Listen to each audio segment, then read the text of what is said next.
They never won a national title, not even a conference crown.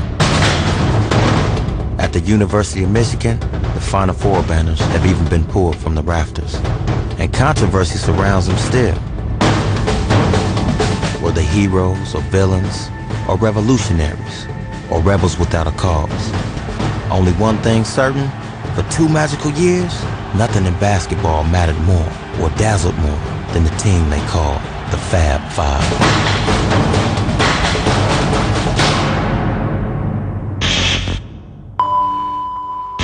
We were basketball, we were hip-hop, we were street, we were everything at that time.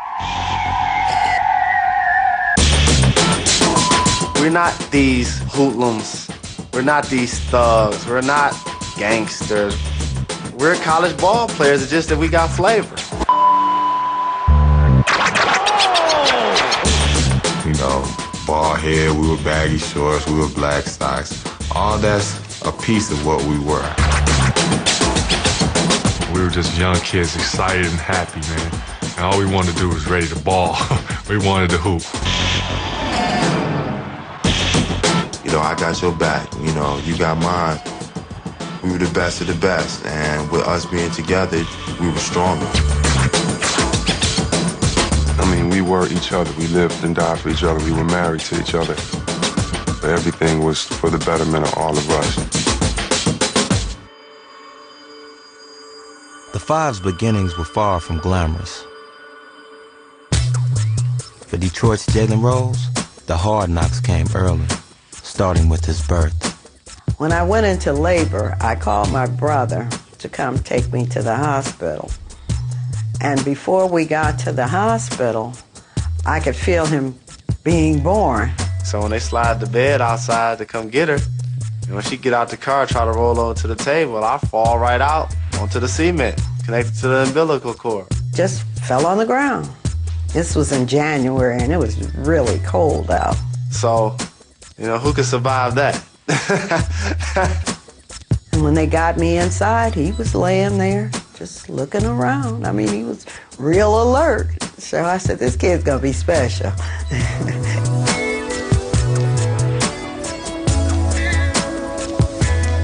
Growing up on Detroit's west side, Jalen found his specialty early in life. I was one of those kids that if you had a hoop and I was your neighbor, I might be in your backyard when you're not home. We played in the cold weather, warm, hot, rain. It didn't matter. We'd get the salt and the shovels, the gloves. We was out there. From early in the morning, used to wake up and hear Jalen bouncing the basketball. He would dribble the basketball every day up and down the street, just dribbling all day long. When he went to bed, the street lights come on, he's still bouncing the ball.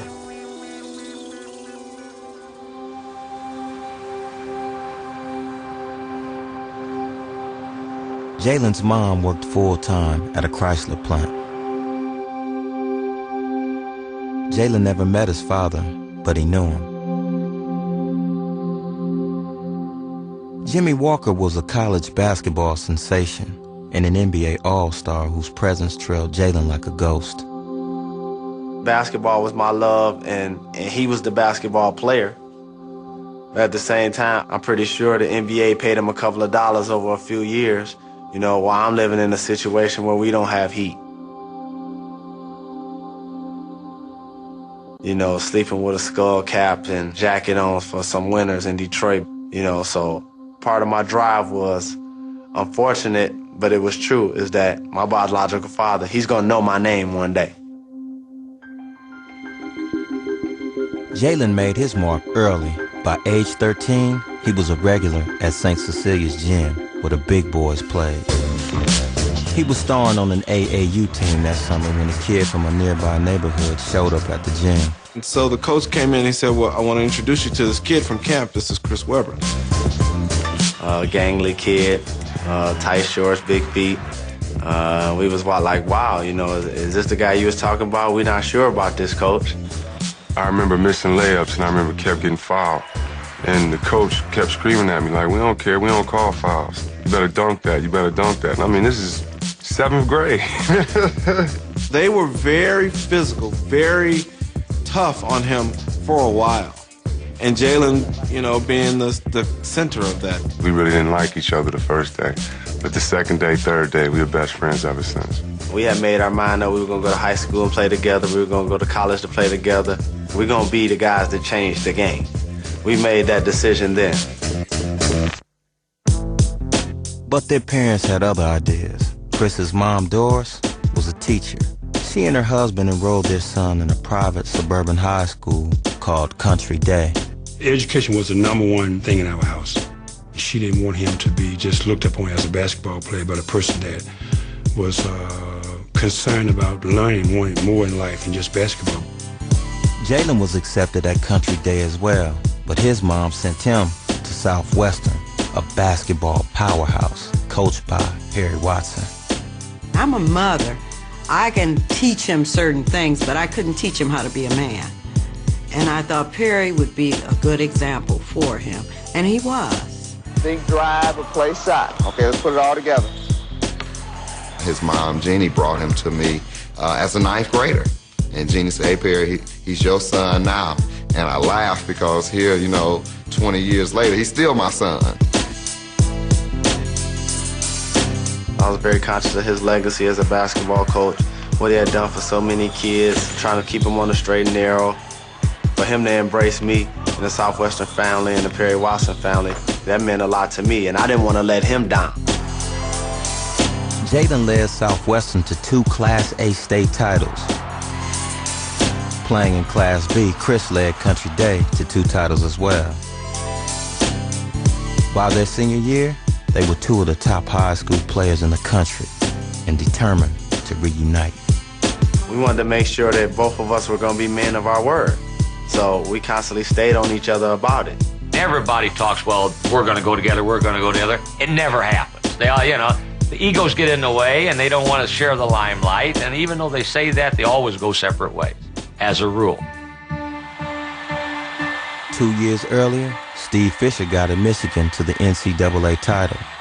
Now, he sets his sights on recruiting an entire quintet of high school All-Americans. Chris and Jalen from Detroit, Jimmy King and Ray Jackson from Texas, and the top forward in the country, Chicago's Juwan Howard. We had a special coach in Steve Fisher, who was a special person.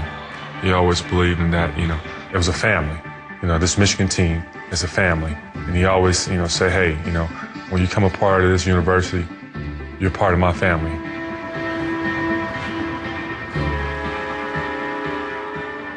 Family security meant a lot to Juwan, an only child who was raised in Southside projects by his grandmother, Jannie Mae. Growing up in the South Side of Chicago, an area where it's pretty rough, a lot of gangs, a lot of drugs. Grandma always made sure that I did not mess up. I could have easily fell by the wayside and been a part of that system, but no, she made sure that did not happen. And I'm happy to say that I had someone that loved me that way. Of all the colleges wooing Juwan, Jannie Mae leaned towards Michigan. University of Michigan came to our home. She appreciated what they had to offer as far as the warmth, the comfort level. She trusted them. One morning before school, Juwan and his grandmother signed the documents that made their choice official. That evening after basketball practice, I was driving home. I pulled up and a lady came out and she was like, well, I'm sorry, what happened? And I'm like, what are you talking about, what happened? She was like, your grandma passed away. And I was like, oh, no. I didn't believe her. I'm a believer that everything happened for a reason. I think she felt that this was a time that this was the start of manhood. I signed with the University of Michigan, the school she wanted me to go to, and she was like, hey, my son, my boy's in good hands. Now it's time for me to go.